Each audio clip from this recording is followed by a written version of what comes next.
So would you rather own a private jet or be able to fly first class everywhere? Oh, private jet. Any day of the week. Really? I could go anywhere. Depends what it is. I tell you, if it was one private jet I'd have, PC-24.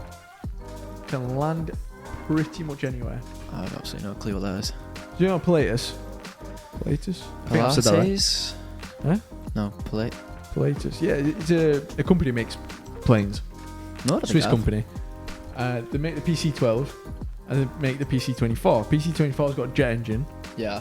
And they pretty much can land on almost all terrain. Yeah, but where would you want to go? Doesn't matter. I can land anywhere else. I'm saying first class.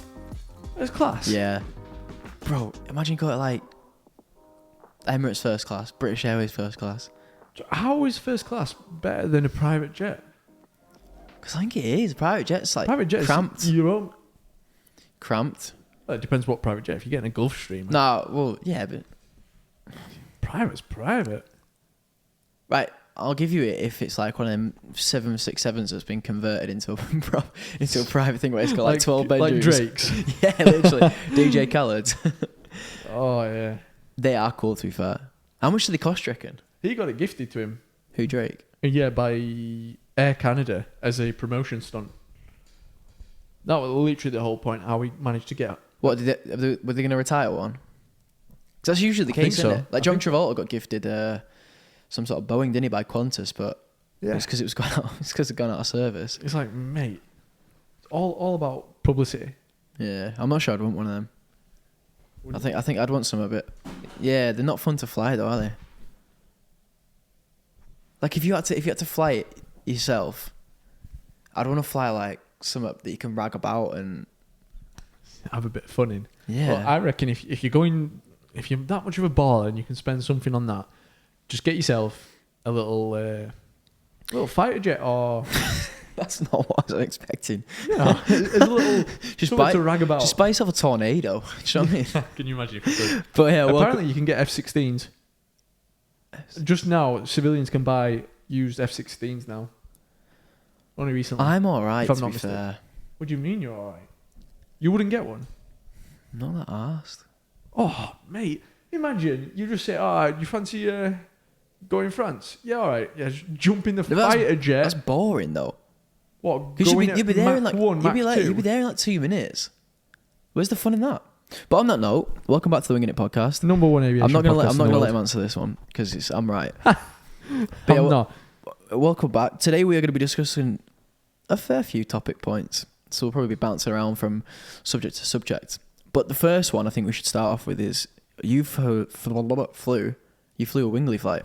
Yes, the first one. Now, if anyone listening now, because I don't really know I know the concept of Wingley, but I don't know the ins and outs of it. Wingley is a pilot. You can get yourself on Wingley. It's a website where it connects people who are wanting to go on like excursions, basically, or sightseeing flights, and you find someone who's doing a flight that's like that. Say you're wanting to go on fly along a coastline, you can find a pilot that does that basically, and you can also tailor specific flights with that pilot and come to an arrangement basically.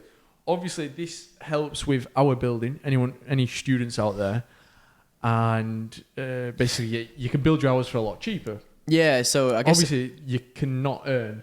Yeah, so I was going to say my understanding of it is that you kind of it's like a loophole. If you're doing it to our build, it's almost like a loophole because obviously you're not earning any money off it, but you're also not paying full whack for it. Yeah, in a way, you're splitting the cost. Yeah, exactly, and it's good for experience as well. Flying with passengers, people that you don't know as well. I've never thought about it that way.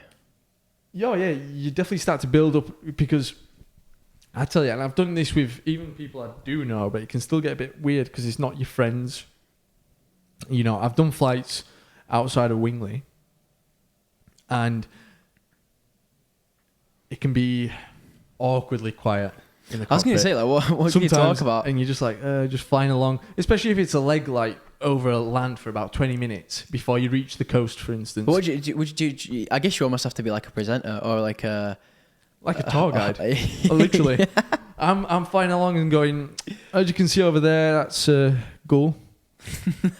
That's what they've always wanted to see. Dead silence. Yeah, Oh, it's either that or you get, oh, yeah. Scunthorpe. anyone always wanted to see Scunthorpe? No, but everyone who's come off the flight have always said it's amazing to see these areas that you drive through every day. Oh, from the air. From the air, because you don't realise.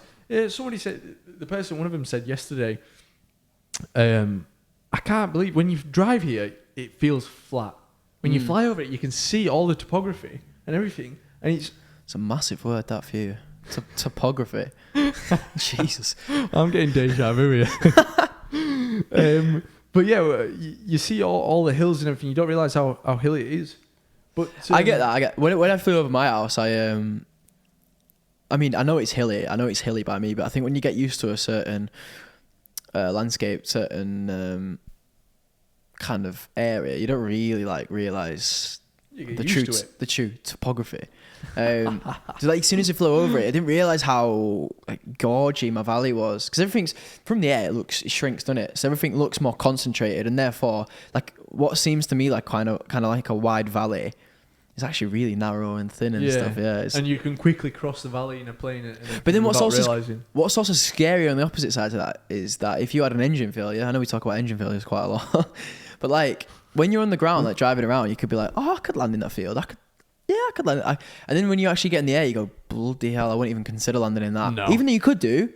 That's a tiny field kind of thing, But it's like, there's so many more factors, and when you're in the air, you're like, no, that don't look that nice. It's weird, isn't it? It's the whole illusion of it all. Yeah. It's crazy. So where did you fly yesterday then to? What was the mission? So the original plan, this person was from Keighley, and they wanted to fly over Keighley. Now, Again? If it was the same people because it got delayed.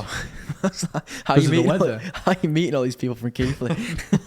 Anyway, they wanted to fly over Keighley, but the problem is Keighley's on high ground. Yeah. Pretty high ground. It's kind of at the foot of the Dales, isn't it? Yeah. At this time of the year, shrouded in cloud most of the day. Oh, really? Pretty much, yeah. So I explained this to them, and they said, if not Keighley, maybe like the Pennines, and I said, it's the same situation. So I offered them, well, we can go to Sheffield, because that's where the other person lived. So they'd love to fly over there and see what it's like. And that was an option. But then instead he says, well, is there any chance we could go to the coast? My ears started ringing. I said, yes, sure. I can do the coast. You're over that East Coast more than you are actually at home. Yeah, probably. Dead serious. Mate, I know it like the back of my hand. Yeah, actually, every little nook and cranny, like... Oh, honestly, with these Instagram I'm getting sick of the East Coast. I'm not lying. Big up Scarborough. So yeah, I said to them, yeah, of course we can fly over there in the hour. The only issue was yesterday there was weather rolling in quick. Now I checked it. We were clear, low cloud, but we were clear up until the very last minute that we came in. I kid you not. Over Keighley or the East Coast? Sorry, over the East Coast and then back to Sherburn. Oh right, okay.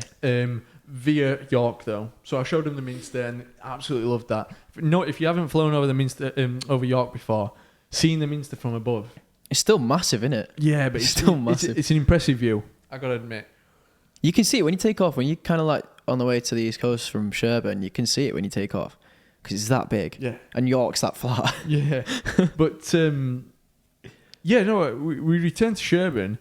We landed, and then all of a sudden the heavens opened up. I kid you not. Thunder and hail as well. Yeah. We were so lucky to get back. So lucky. So many close calls. But everything happens for a reason, though. Of course. On the way, though, this was the funny part. I said to them, the forecast, I checked everything. It was saying it was going to be low cloud, but doable. It's not extremely low cloud. You can fly at 2,000 feet easily. Yeah. And I was flying along, and we turned at Brislington, heading towards York, and over the, roundabout where Friday Thorpe is, basically in the middle, there's raised ground, high hills. Oh, yeah, of course, yeah. I know exactly what you mean. Over there, as we were approaching that, there was just a wall of, and I mean, it looked like a thick wall of just dark grey.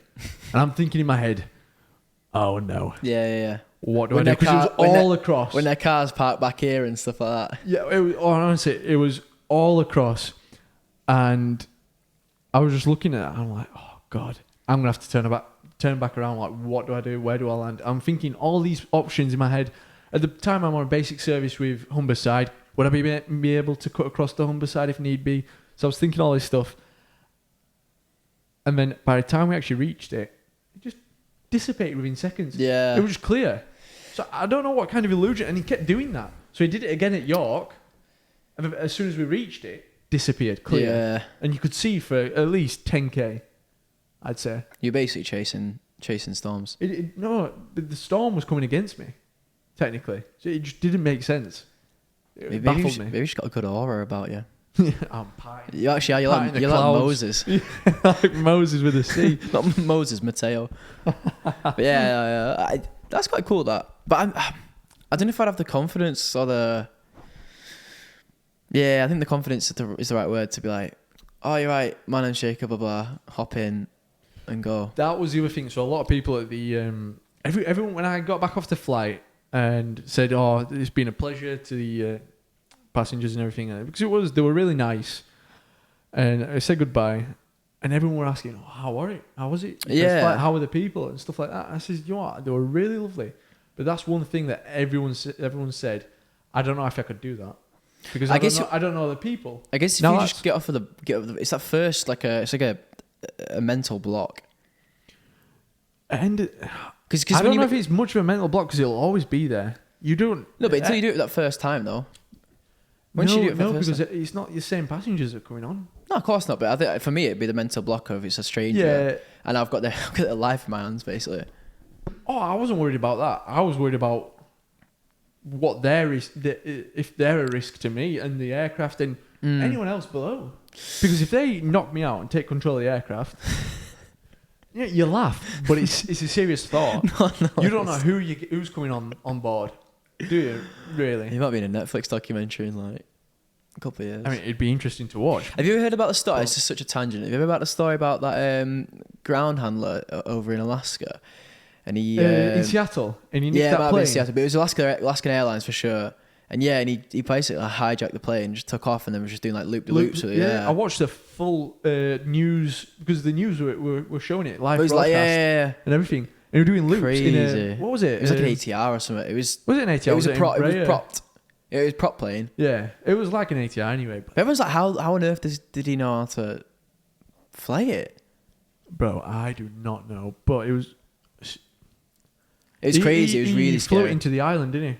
Yeah, it's quite haunting actually when you listen to the ATC. Like obviously ATC, they've got like negotiators and stuff on, and they try to like talk him down. It's a bit eerie when you know what the outcome was. Interesting to watch though, but of course it happened in America though. I can't imagine something like that happening here. But you never know. You never ever know. I think that's exactly what I was saying.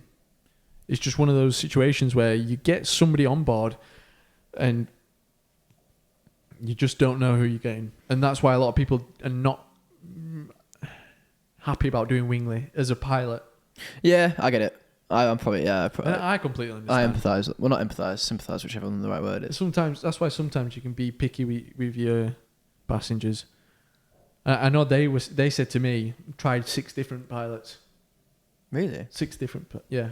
That's who they tried it. None of them came back to them.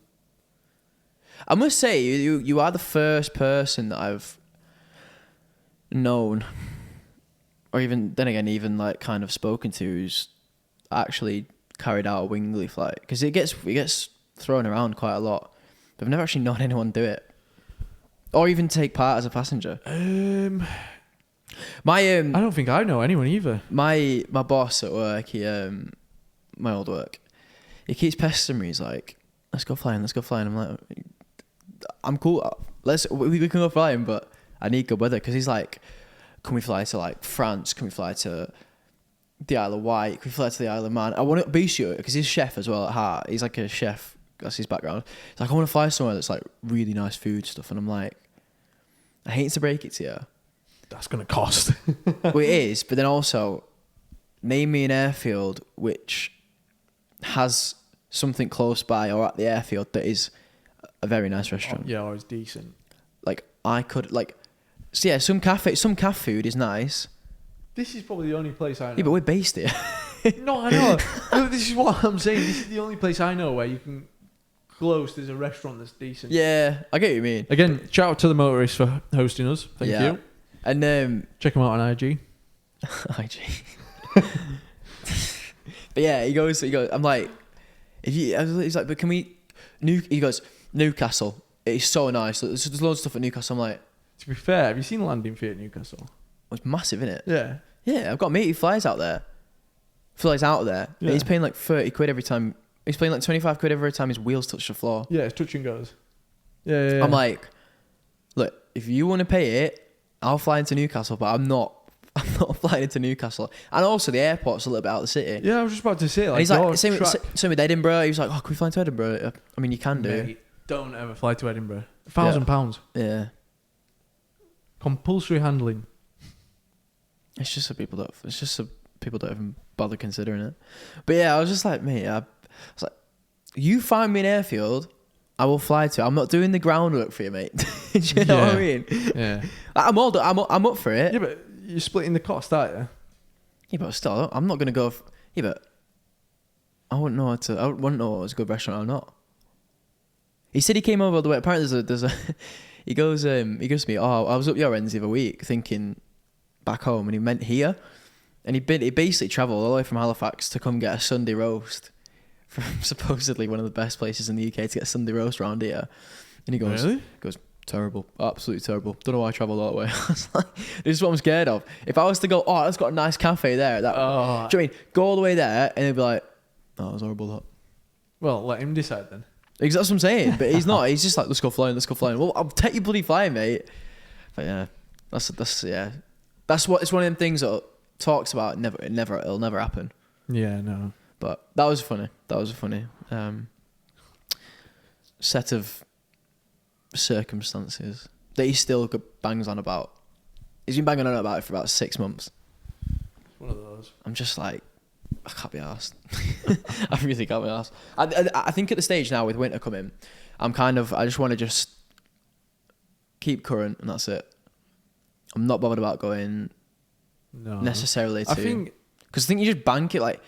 I just don't want to like on a day like today when I first got up I'd have been like, oh, it's a beautiful day to go fly, and then you look outside right now, and if I was down south, not knowing this was here, then you'd be screwed, wouldn't you? The clouds have literally just rolled in, haven't they? Yeah. It's not looking good. But it's like this every day now. Yeah, on and off. Every day, yeah. On and off. Probably more beginning of December, you'll tend to get clear blue skies. When the stable pressure rolls in. Yeah. Yeah. But it's when. I'm so envious of those, the people like, the old boys who've been flying for ages, and they're just like, yeah, this high pressure's just going to roll in overnight, and they know exactly that they'll be able to fly tomorrow. Lo and behold, they're able to fly. At the moment, I'm like full on like working out in my head. I'm like, and even so, when I come to the conclusion, I'm not 100% certain whether I'll be able to fly tomorrow. It's more of a just like educated guess. But then they'll just be like, they'll literally look at the sky, do you know what I mean? They'll lick the finger in the air. They'll be like, yeah, it'll be fine later on. 12 minutes past 4, you'll be able to fly. And they're always right. I will be like that at one point with our Zimmer frames. Somehow we'll still have a class 1. Yeah, I managed to sort that out, by the way. Did you? Yeah, I'm going to Leeds finally. GI? No. Spire. It's got to be private, hasn't it? Oh, yeah, of course. But yeah, that's the story of Interesting. But yeah, no, as we were talking about Wingley, that's definitely check it out. What's the split then? Is it 50-50? No. What is it? I don't think it's 50-50. Is it 51%? Basically, they paid for an hour. Yeah. And an hour hiring an aircraft is 179 an hour. Mm. I think out of that I got 114 pounds. You had to pay, or they had to pay? No, I got. Oh, right. So are you split between the three of you? No. There's no interaction between me and the passengers. It's me and Wingley. Wingley acts as the middle ground. So the passengers pay Wingley. Wingley pays the pilot once the flight's completed. Ah, I see. That's basically how it works. I wondered how it worked, yeah. Yeah. The whole flight sharing is quite a... Pardon the pun, but it'll probably take off in the future. It becomes more expensive. Flight training? Yeah. Oh, yeah. Hell of a lot more. Because people get savvy and try to find ways to. You got to be very, very careful.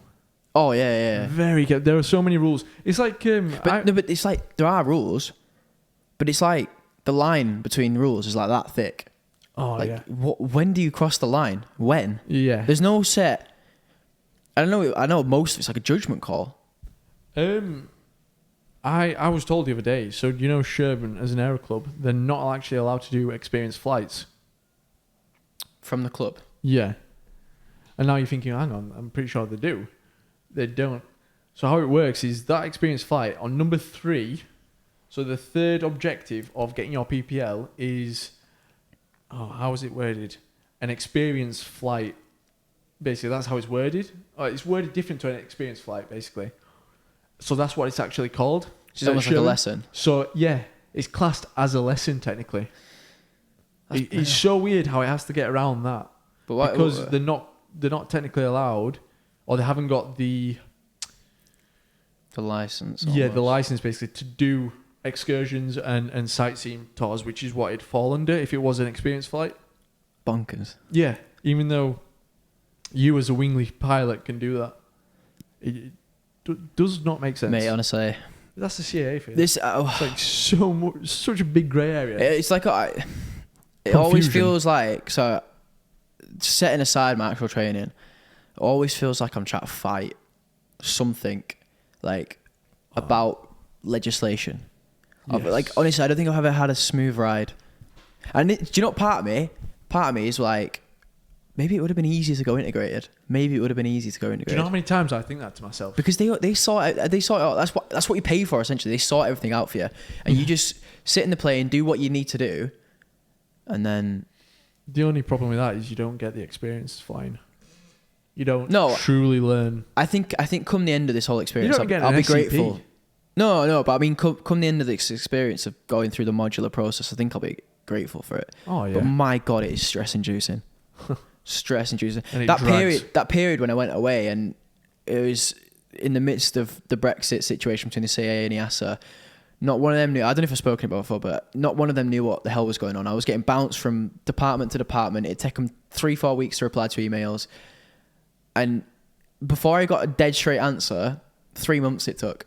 Yeah. 3 months for them to for the CAA to go, no, you can't do that, or yes, we can do that. 3 months. It's unbelievable. And I totally understand because of Brexit, everything's a bit in the water.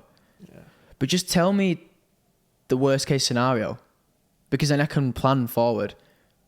Don't tell me I don't know, Yeah.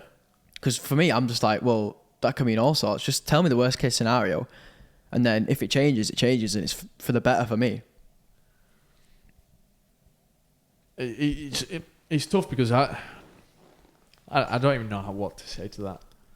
But yeah, no, you make a very valid point. Very valid. That's one thing I wish. The CA would get their heads down and Like, yeah, there's still a lot to improve with them. I think. In terms of don't get me wrong. I being can more transparent, perhaps. Yeah, and I get that Brexit's an absolute mess, and it has been a mess. Aviation aside, it has been a mess. So, in such a regulated industry, like, I get it. Yeah. But at the same time, and this goes for EASA as well. I'm not saying it's for CA, but because EASA were just as bad. But like, surely get your shit sorted. At least have an alignment in the company as to what you think's going to happen, and then therefore you can go from there. Whereas it was like I say, every person I spoke to had a different understanding of it. I was like, how's that possible? It was like someone was saying, obviously I'm not going to say who. Yeah. Something to do with EASA. I can't remember off the top of my head what it was. Like a legislation that's basically changed how a lot of the training has gone about. Everyone agreed. Everyone was against it, apart from one person. That one person was so high up that they just basically decided that's the way it's got to be. Oh, I know you're referencing. Yeah. I know you're referencing. And that's a poor do. That's a poor do. You'd think something like that would be a meritocracy. I think that's the right word. Like where everyone's got an you equal vote. input. Yeah. Everyone's got an equal input. But when one person's deciding, something. What actually was it? I can't It was to remember. do with theory. It was to do with a piece of theory. Yeah, some content that's kept in, and it's literally pointless. Yeah. It's Nothing you can do. well, Unless as you get yourself students, in there. as students, we've just got to get on with it. It's the only thing. Yeah. It is our battle to fight, but at the same time, training to be a pilot and living a normal life, and then doing that on the side, is just situational overload, sensory overload, whatever. Oh yeah. It's crazy. Sometimes It's crazy. It's just better just to But- stay out of it. But Moving on to something more positive, I wanted to talk about fuel efficiency. Now, Right. you sound like you're really intrigued about this. No, I'm just saying, careful. you just like, all right. Careful. That's what I mean. About what? There's a lot going on at the moment with oil activists. I don't know if you've seen Oh any videos. yeah. No, this is more It's quite about. funny. So what led me down this rabbit hole was I saw an article, probably in the Mirror that popped up on Facebook. But Ryanair are committing 200 million to increasing the fuel efficiency of their 737 fleet. How are they doing that? So it's not how I thought it would be, but what they're doing essentially is they're replacing all their winglets with the newest version. So they've like got the iPhone 12 of the winglets, but That's an actual way of. yeah, big time. Because right. So for those of you who don't know, and I don't really want to sound like I'm lecturing, but the biggest, one of the biggest things that affects fuel economy is drag, Yeah. and one of the biggest Drag-inducing. drag inducing, that's what I was looking for, is the wingtips and wingtip vortices. So if you can reduce wingtip vortices, which is what a winglet does, Yeah. you can reduce the amount of fuel you save, amount of drag you induce on the aircraft by speaking of the weather. I don't know if you can hear that, it's actually pissing it down. But yeah, you can reduce the fuel burn on an aircraft by a decent amount. But yeah, I And this didn't is what think they're that makes that much of a difference. Yeah.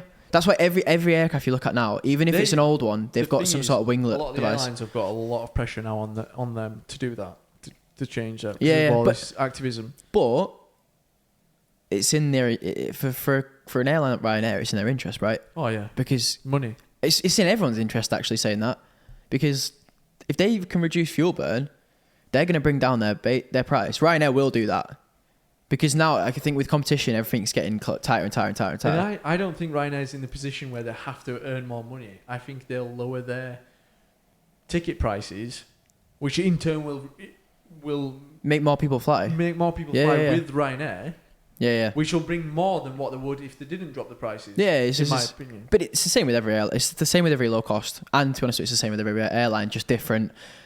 There's different business models onto Yeah. why it benefits every airline. But yeah, Ryanair have predicted that they're going to reduce their fuel burn per flight by 1.5%. Now that doesn't sound like a lot. Yeah, but for the amount that they use, that is a lot. When you've got 300 people on board, Yeah. you've got an aircraft that weighs said amount. I can't even pluck a figure from my head, so I'm probably going to get it wrong. And then you fly in that whole thing across 1,000 nautical miles, 2,000 nautical miles. Probably. 1.5% fuel saving is a hell of a lot. And then multiply that across every aircraft, across every flight, And how across many all the trips they do for that one aircraft? that's a lot of money. And 200 million is probably like, they'll probably yield 200 million in savings in probably not many years. I'd say that as a guess. Maybe even just one. Yeah, Maybe. it's crazy, honestly. But that's what fascinates me about the whole engineering side of, I wonder of what aviation. their fleet size is. Well, they've got bases in every single country. It seems like, doesn't it?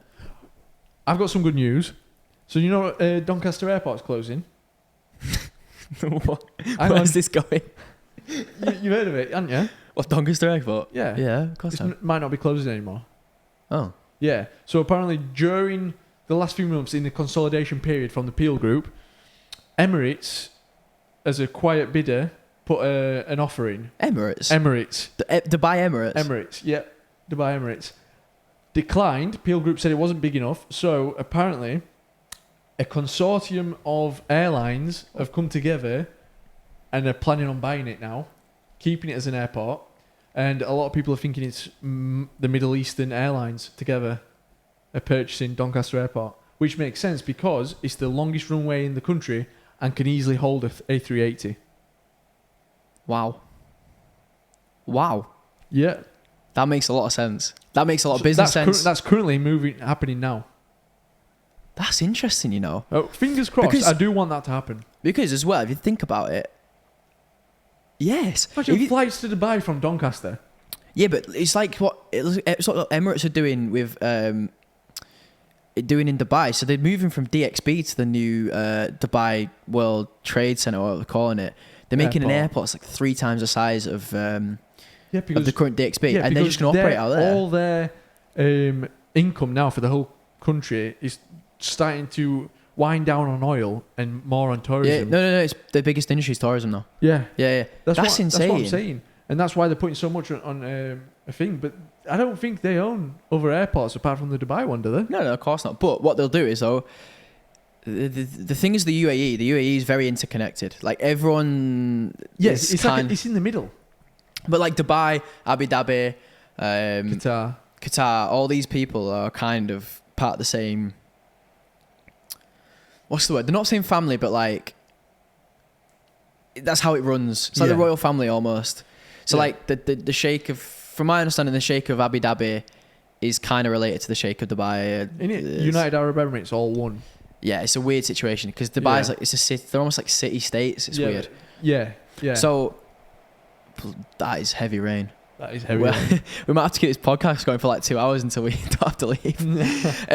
So but then that makes sense because then if they're all working together on an airport, they can reduce the airport fees. They don't need to make money from the airport necessarily.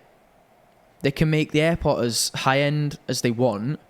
They've got control over every single bit. It's like when you go to, like, say DXB or Abu Dhabi Airport, right? Yeah. They've got their own special terminals for first class and stuff because they own the airport. That's what I mean. All but own the airport. So if they were to do that with the Doncaster, mate, imagine the possibility. the only issue would be how do you get there? In what sense? It's straight off the motorway. M18. No, but like for say Manchester Airport where they fly from, yeah, you've got a massive mountain range in the way, right? Yeah. I'm saying mountain range. You've got the Peak District in the way. Yeah. With two tiny roads serving it. It's like the traffic from northwest. How are they going to get to Doncaster? I don't Sheffield? think the northwest will be coming to Doncaster for that though. You don't think? I think they'd move. I think they'd move M62 easy. That's your only bet. Yeah, but then they'd have to go M62. It's like a local geography lesson. Yeah. But like, you see what I'm saying though? Because I think Manchester Airport's one side of the Peak District, Doncaster Sheffield's the other. So if they were to move all their traffic out of Manchester and stuff, which they could well do if they own their airport. You reckon they're going to do that? Yeah, they could do, yeah. Oh, if they own their own airport, I guess so. But you don't really see Qatar Airways and Etihad flying into Manchester, do you? No. Etihad do, I think, but it's a very rare. Yeah, but that's what I mean. That's why it's a consortium. Oh, so you think it's a gateway for it? Yeah, I don't think Emirates are going to move all there because there still has to be room for the other airlines who are in. Well, I don't know. Emirates have started flying from Newcastle. Yeah, they have been for a while with the 777s, not these 380s. Mental. To me, it's mental. There's enough market in Newcastle to fly. But I wonder if that captures the Scottish market as well, a little bit. They fly from Edinburgh as well. Emirates? Yeah. Wow. That's a really interesting relation that I didn't know. Qatar. That poor lad outside. Oh man, he's going to be needing about 4 towels to dry up after that. But yeah, that's a really interesting revelation. Where did you find that out from? Steve told me yesterday. Word of mouth. Yeah. Apparently. But no, it was on the news as well. That's crazy. It was on the news. Oh, is it? Oh, is it? Yeah. I've not heard it. I did not. That's really interesting. But the thing is, I didn't know Emirates had already put a bid in and got it declined. It's like the whole Liverpool saga. Apparently, the Prince of Dubai's already bid for us in the past. Liverpool football team. Club, yeah. Not John Lennon. Yeah, but imagine all the people. No, never mind. Jeez. That's dead. I'm sorry. I'm so sorry for everyone at home. That moves me on because then I saw another article about fuel. Yeah. And I've completely lost it. It was to do with I've totally forgotten. Oh, TUI, yeah, thanks for reminding me. So TUI have announced a partnership with a fuel company to create sustainable aviation fuel, which I presume is along the lines of a synthetic. It's not synthetic fuel, but it's ethanol based.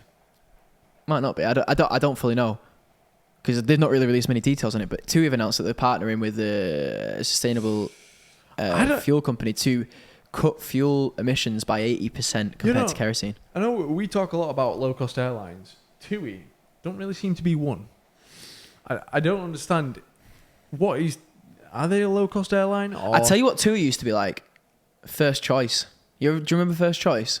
Yeah, it was basically a package travel airline. company. Yeah, package. but add an airline So it was attached to it. Thomson. Oh, is it? Yeah. Yeah. So Thomson is TUI. Yeah. Oh yeah, that's weird. I was just sat there thinking, First Choice. I'm not seeing that for a while. I realised it's TUI. But yeah, no, I guess I bet the majority of their traffic comes from holidays bookings, like where from the travel company. Yeah. A lot of people say, so what do you know when they go on cruises? Yeah.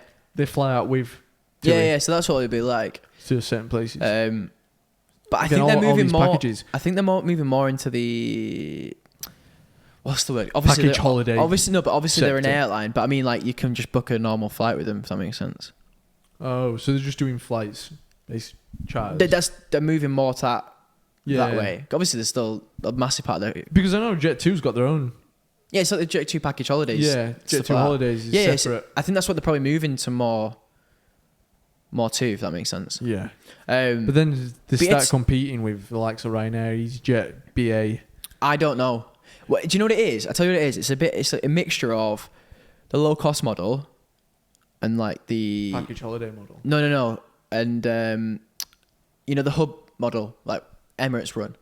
So basically, what they're providing, what you're paying for, is not the cheap airfare. Although the airfare, in the grand scheme of things, is cheap. What you're paying for is the security of booking with them. You're getting everything in one website. Yeah.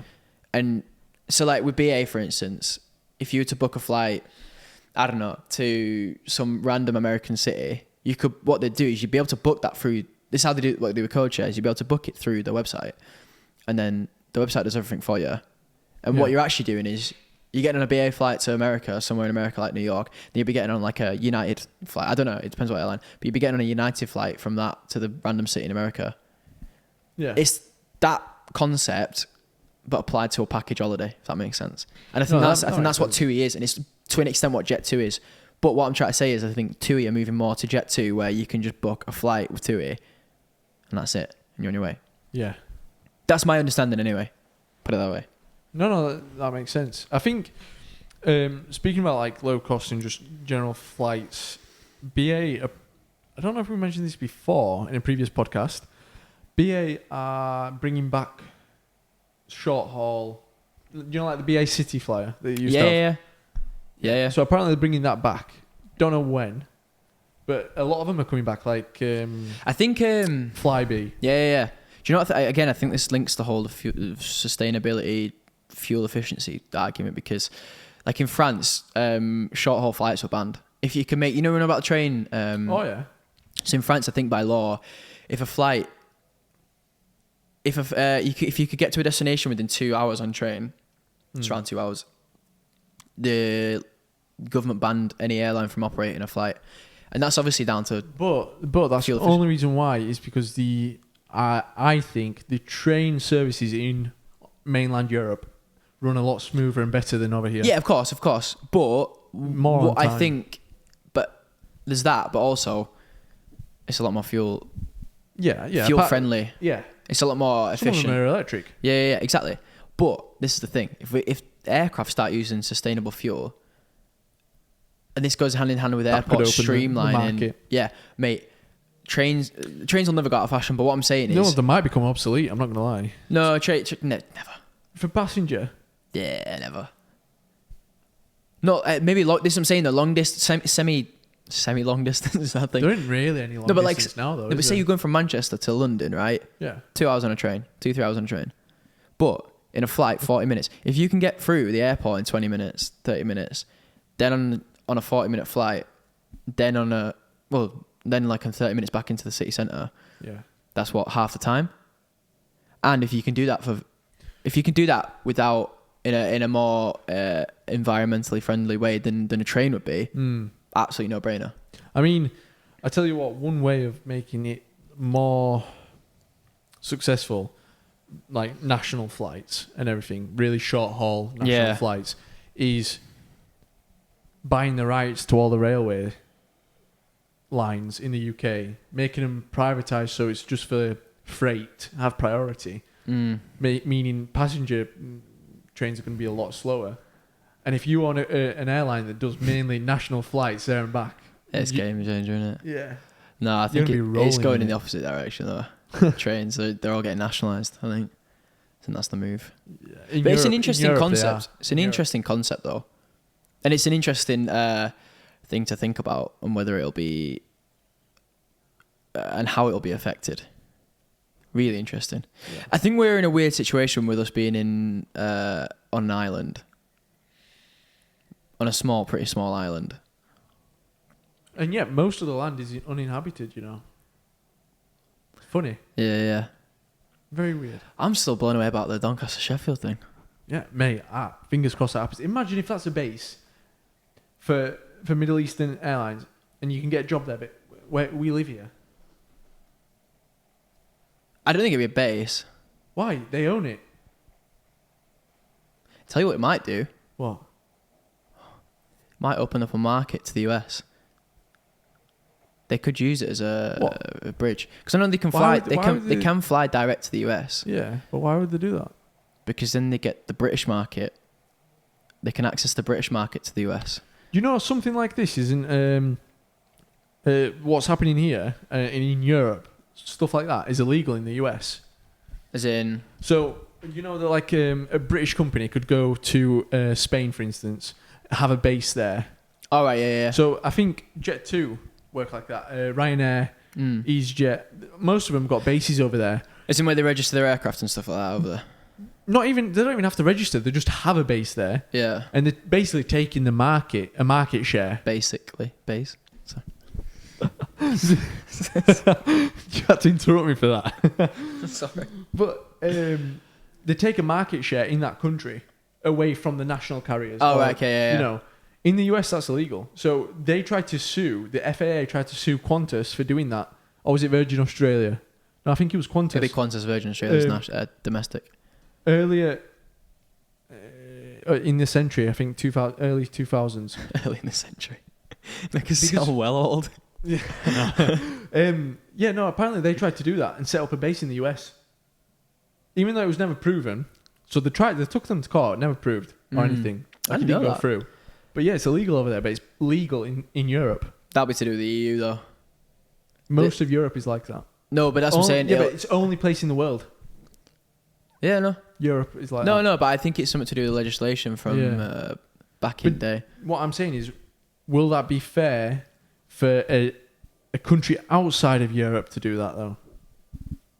And set up in Europe? Yeah. So now I'm thinking about having a base in the UK. Maybe they can never do that. I mean, if we're being... I've just topped my theory on its head by myself. If we're being fair, then no, but... I mean, if we're being fair, then yes, but... Is that fair? Is that fair for everyone else? Well, no, look, at the end of the day, right? If at the end of the day, hypothetically, if British Airlines have had the chance to operate out of Doncaster Sheffield, if we're talking specifically about Doncaster Sheffield, British Airlines have had the opportunity to do that. And if they just ignored it or just completely like disregarded it, and Emirates and this consortium come in, then fair enough. Or what'll happen is, as long as one of the airlines in the consortium is a European airline, Nah. that might just make it fair then. If there's one at least, because they own it as collectively as a group, and one of them is European, they can have a base here. And that's a loophole, I guess. I don't know. Well, I don't know. Interesting to think of though. I'm interested to see if it comes. Because if that happens, then who's to say United can't come over here and set up a base Yeah. at like, I don't know, Well, this is Teesside. I guess this is why they do all code shares and Teesside. stuff like that, especially in the US, yeah. which is quite cool. There's ways around this. There's definitely ways around this. You should get in touch with Michael O'Leary. You just learn. You'll be the new Michael O'Leary. Imagine if we can get him on. He won't. Mate, Plus, he's don't be so negative. Cynical. Bro, he's like a billionaire. You think he's got the time to? And? You're just limiting yourself. Yeah, I am. I will accept that. Right, so because we're coming up to the end, Yeah. I half put together a segment, and then I've just finished it whilst you were getting coffee and stuff. Yo. So basically, it's a true or false, but with regards to aviation headlines and whether they actually Happened. were a headline. Okay. Again, like before, don't try look into the wording or anything, because that's not in the spirit of the quiz. Let's say. But I've only got 6, so let's kind of spread the answers out. You know what I mean? Right. So 1 on numero un. A cabin crew member caught entering the Mile High Club with Big Bang Theory star. Which one? Don't know. I just even saw the headline and nicked it. No way.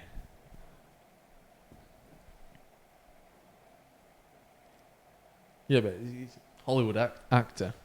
They can do what they want, I guess. I won't be surprised. Well, not quite. I won't. Well, within reason. I won't be surprised. I'm going to say yeah to that, actually. You think it's true? Yeah. It's not true. It's not true. Oh god. It'd be. No. I No. fell for it anyway. To be fair. It's probably. Do you know what though? It probably has happened. Oh yeah. Like, where a movie star gets on plane and, like, Leonardo DiCaprio has definitely done it. he doesn't get. He gets private planes. Nah, not long ago. Bro, he's flying from like. I might do, yeah. Mate, from a kid he was bro, acting. it goes back right to the start. I'd rather get first class anyway. Getting weighted on hand and foot. Nice again. It is. British Airways passenger delays flight after pooing on the floor.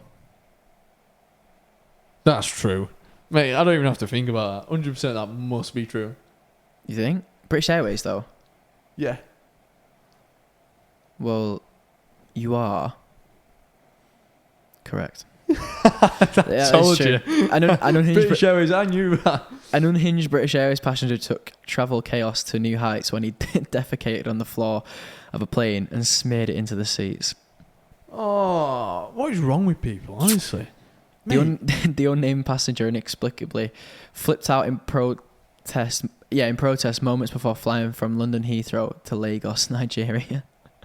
Oh, Jesus. That is disgusting. Okay. Snake causes emotional turbulence after being found on flight from New Jersey. That's got to be true. Emotional turbulence. That's hilarious. Good play on words, though. Could just be me, though. Try to reverse psychology here. Nah, that's true. Yeah, correct. Yeah, I didn't believe you could have come up with that. What's that supposed to mean? Oh, it's in business class as well.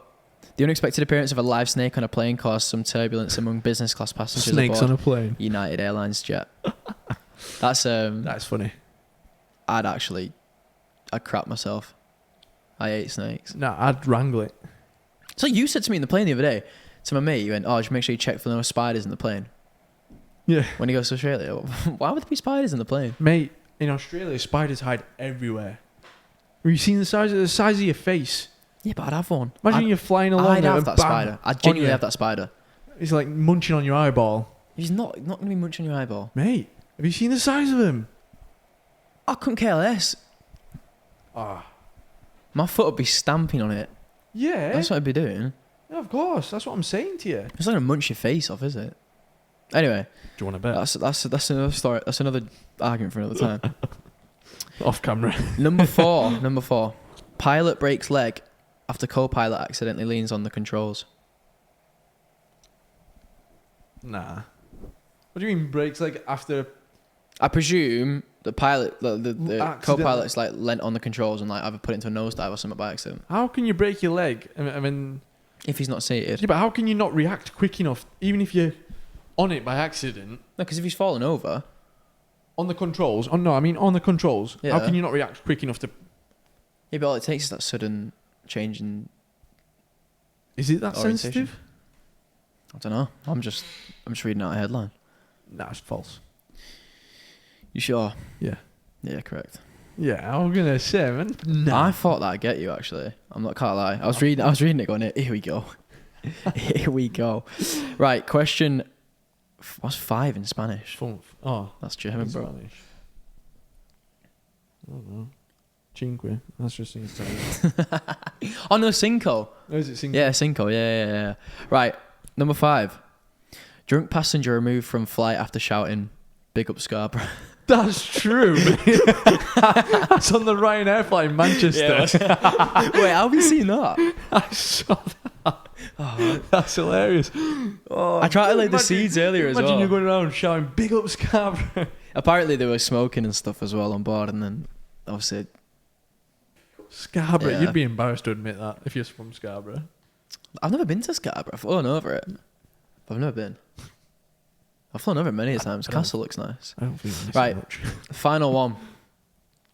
Dad restrains woman who stripped and tried to storm Jet 2 cockpit. That's got to be true. From Leeds. I don't know I'm actually. only saying that because that's where they're based. Jet 2. Oh, I don't know actually. But it also makes sense. So I'm saying that's true. Yeah, bang on. Oh my Bang god. on. That is- Did we talk about, by the Oh. way, that was like 5 out of 6 or something? You Hmm? got 5 out of 6, I think. Yeah. Yeah. I didn't really expect you to go through them that quickly. Did we talk about, just before we go, the composites? The like aerofoil composites with like a move-in aileron where it's not like it's not a physical separate Not on component. the podcast. You showed me it a few Yeah. weeks back. I think we forgot to talk about it. So before we go, I was on LinkedIn being an adult, and I was going through Adulting. it, and this gentleman called Marcelo Webster, who I believe he works for a company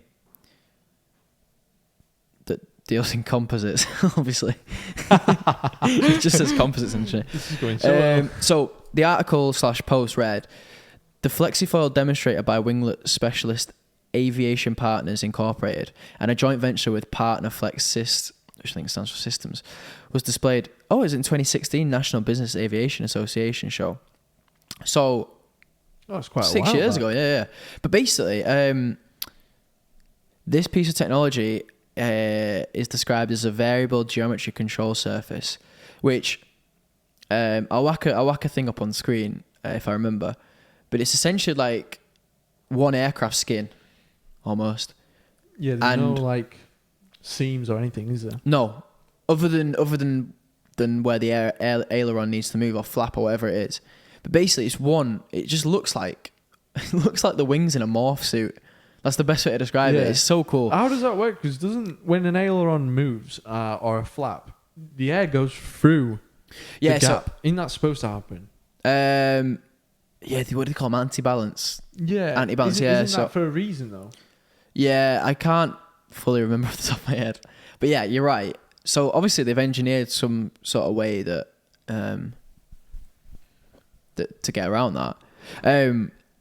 But yeah, it morphs to deformations from -9 degrees to +40 degrees. I'm presuming +40 is this is for the flaps.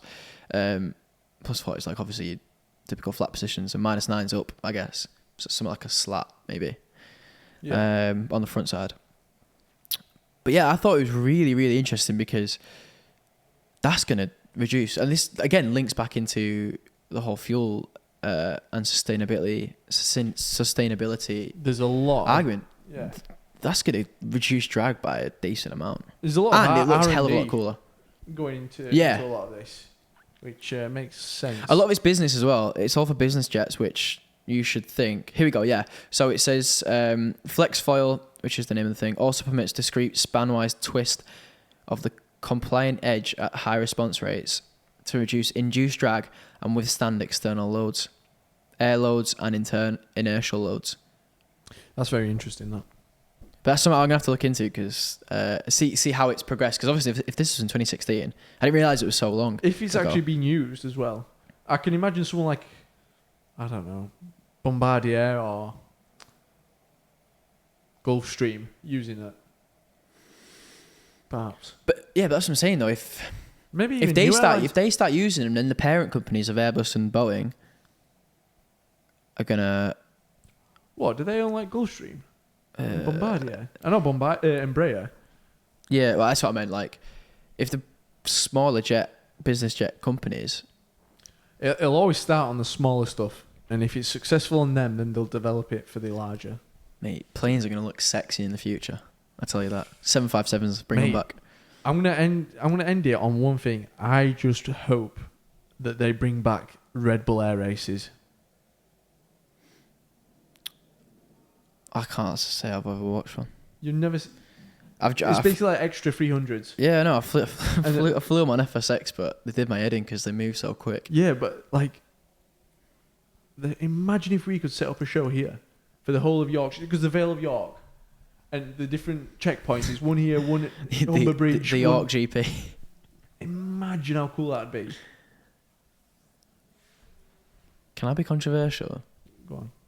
I don't think that'd be exciting. What do you mean? A full day event? Just playing the same plane going over. No, the racing. Maybe, but see it half the time. At the speeds they're going at, within 20 minutes they'll be back round. It's like F1. Yeah, but F1 you've got like TV screens. Yeah, but they have different categories of planes. So it's not all... F1's obviously the same car. Yeah. With these races, they have different categories. Like speeds, power, stuff like that. Power! And sometimes they race old World War II planes as well. Oh, well then maybe if it's a bunch of planes. But if it was just like one set of planes, I'd actually not be that interested. And on that bombshell, it's time to end in the words of Jeremy Clarkson. Because I can't be asked to argue any. It's just got to. The coffee's worn out. As again. But yeah, thank you very much for listening. It's been a pleasure. It's been an eclectic episode, this one, where we've just been bouncing around from topic to topic. But yeah, if you want to get involved, drop us a question or whatever at the Wingin It Pod. Check it out. We're going to start doing some Q&As. Yeah, that is one thing I do. So any questions you've got, fire up. On Twitter, Facebook. And then YouTube. Sign up to YouTube if you're not already watching on YouTube.